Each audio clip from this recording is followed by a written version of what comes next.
Over here we're being asked to simplify using reductions, of course, to a single trigonometric ratio. Let's read off.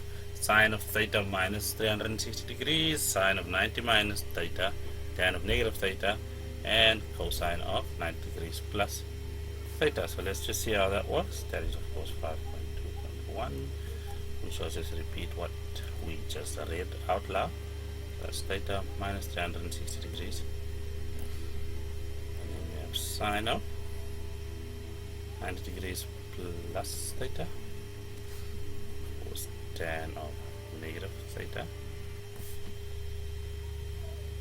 That's all divided by cosine of 90 degrees plus theta. So let's see where this takes us. Well, first things first, we have the sine of theta minus 360 degrees, which is different from 360 degrees minus theta. That, aside from representing an expression, is also the fourth quadrant. Now, where in our cast diagram, it represents this quadrant. So, we are talking in that case of 360 degrees minus theta. In this case, that's just the rotation. So, this reduces to sine of theta. Then over here we have a good old fashioned cofunction. This is the second quadrant. Over there, and we can see sine is positive.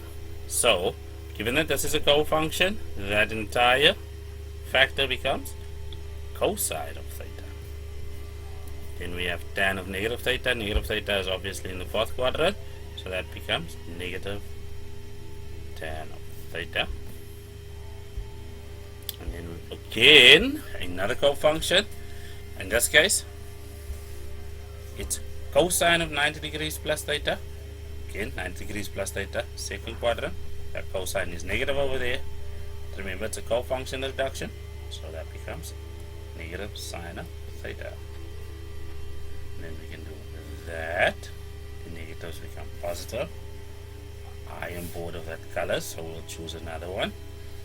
And then we'll have, well, cosine of theta. And we'll take tan of theta and turn it into our fundamental identity, which is sine of theta over cosine of theta. That happens because anything divided by itself is equal to 1. 1 of what? Well, there's a sine theta left. And that is a single trigonometric ratio as needed. So,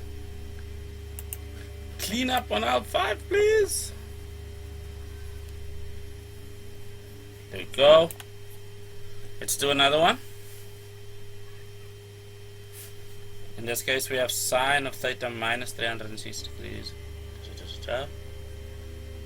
The exact same ratio, but in this case equal to 0.5. Well, 0.5, we can check with our Casios, is equal to 1 over 2.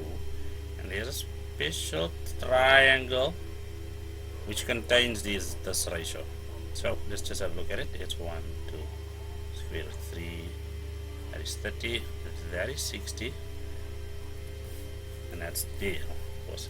Well, just a moment ago, we managed to reduce this entire fraction to sine of theta, and it is equal to 1 over 2. Well, 1 over 2. That means 1 needs to be the opposite, and 2 needs to be the hypotenuse. The only way to get that is if we have 30 degrees. That's how we can do this without the calculator, remembering our special angles in our special triangles. Therefore, my reference angle has it that theta is equal to 30 degrees. Again, just using our special triangle, but we have a domain restriction over here. That means theta is meant to be between 0 degrees and 360 degrees because those are our boundary values. So that's just within this. So let's have a look. This ratio is greater than 0, which means it's positive. And where is sine positive? First and second quadrant. Therefore, theta is equal to 30 degrees or 210, 150 degrees, because we're dealing with 180 minus over here. 180 degrees minus theta. And that right there is simple enough. Mind the handwriting?